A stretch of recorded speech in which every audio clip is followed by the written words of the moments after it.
Hi everybody, I'm Cynthia Chica, and I'm going to show you how to make a native bee house. It's really easy to do at home, and it'll be just like this. So first you have to gather your materials.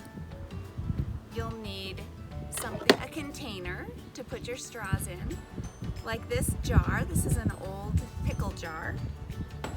This will work also, a mason jar. The key is the jar or the container needs to be at least 6 inches tall. That way, there's enough room for the native bees to make a nest. This is a can. This is not quite 6 inches tall, but it probably would work okay if you have this in your house. Make sure to use a large tin can though, not a little soup can. The next thing you're going to need is straws or nesting cavities. These can be just paper drinking straws. You can order special mason bee nesting straws, which are just paper straws.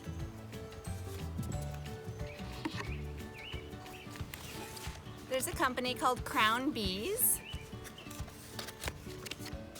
You can buy a whole set of mixed bamboo and small and large size straws.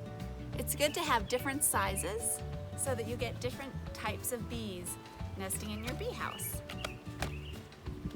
If you don't have paper straws, you can go out in your garden and hopefully you haven't cut down all of your stems from last year. Leave a few in the fall to dry. These are alliums, and these are sunflowers and Joe Pye weed. They make perfect little nesting cavities when you cut them. Even grass. You know, bamboo is just a large grass. These are native grasses. This is the flower stem of the grass. This is the one that is round, and it has little teeny tiny holes. Believe it or not, there's native bees that will nest in a hole that small.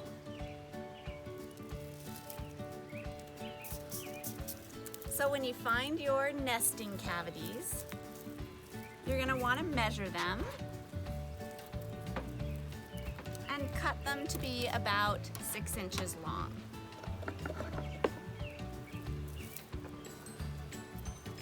Like that.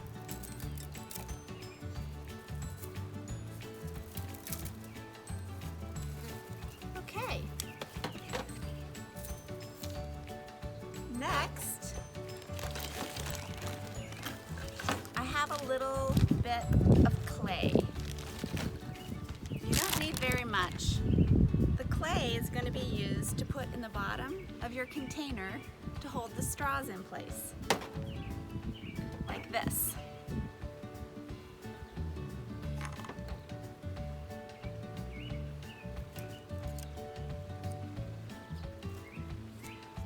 Clay cutter.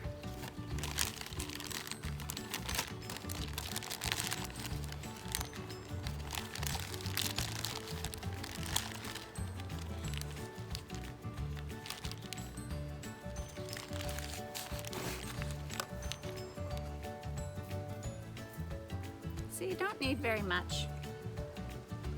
I think I will use this.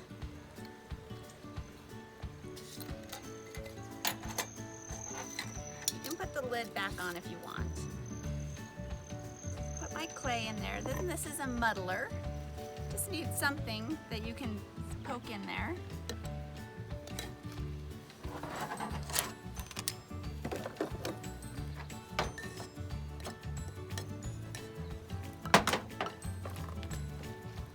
Get a little more.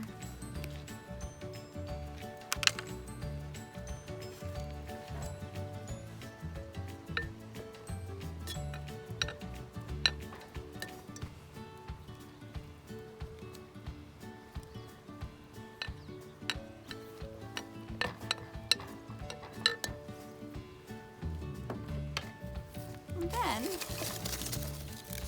you just take your straws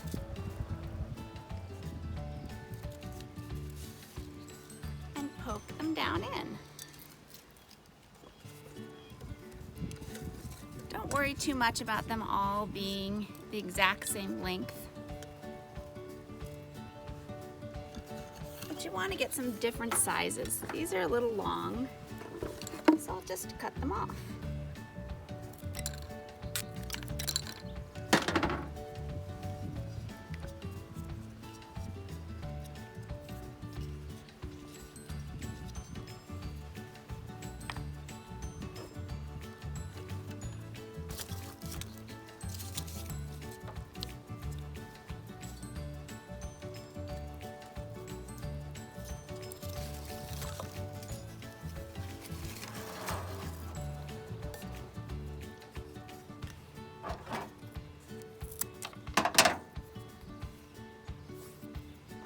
The reason I push it down, is that I want the end of the tube to be closed off, because then the bees have a little less work to do. Okay, so you keep going and it'll look like that. Then you could decorate it if you want. What I've done is put a beeswax wrap. If you've been in any other classes with us, you've probably made a beeswax wrap. I have a few of those handy.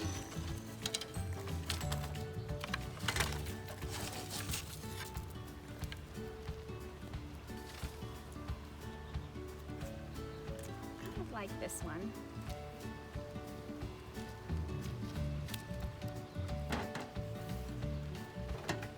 You can fold it. Wrap it around. This is for decoration, but it also provides a little bit of shade for the bee house. If you want to provide a little bit more shade, a fun idea is to just get a little cardboard. This came on a box that came in the mail to me. And you can make a little roof. You can make your roof out of metal, out of lightweight pieces of wood, or just cardboard. If it's cardboard, it might melt a little bit in the rain, but you could just put a new one on. And it shades the bee house for it. To hang it, I'm using this coated wire. It's coated with jute, and you can buy it at Michael's. But you don't have to have coated wire. Any wire will do that you happen to have around the house. So I leave a little extra, wind it around.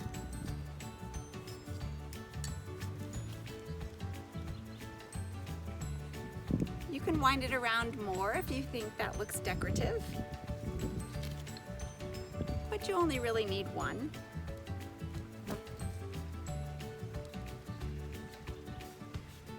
And then I'll cut it off with a little bit extra.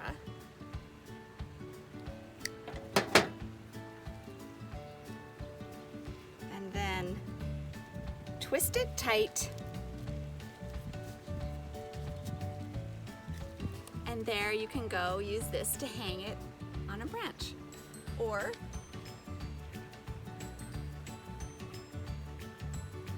you could form it into a little hook like that. You want to hang it to the back of center. That way, when you're hanging it in the tree, it'll hang at an angle, so the rainwater will slough right back out if it gets in there.